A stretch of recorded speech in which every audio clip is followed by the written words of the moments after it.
ताळगाव मतदारसंघातल्यो मुखेल समस्या म्हळ्यार उदक आनी वीज पुरवण जावन आसा आनी हाचे विशीं भाजपा गोंय प्रभारी CT रवी कडेन चर्चा केल्ल्याचे ताळगांवचे आमदार जेनिफर मॉन्सेरातान सांगले। तशेंच ताळगांवांत सिवरेज कनेक्शनाची सगळी तयारी जाल्ली आसा, मात कांय काडांनी पंप बसोवपा खातीर जमीन संपादन करपाचें उरलां अशें जेनिफर सांगता।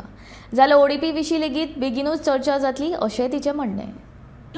पार्टी मीटिंग येस ओके आमचे सेपरेट टायमिंग आहले MLA एक टायमिंग आहले मागीर मिनिस्टर्साचे after our meeting just general discussion म्हणजे कॉन्स्टिट्युएन्सीन कितें इशू आसा कशें सॉल्व करपाक जाय how we have to work together very general normal discussion आहले।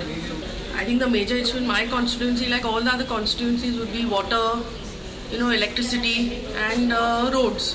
I think that was a major issue and that was what we had discussed also with CT Ravi sir about these general issues of Goa.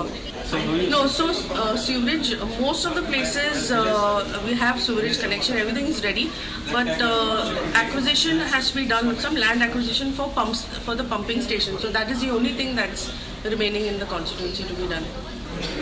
So let's see now. I have just taken over. I would also want to go through everything now. The ODP is open, so I will sit with the member secretary, and we will discuss and see how to take it forward. Plus, we'll have a committee also on board to guide us. So taking their suggestions, I think we'll go forward with the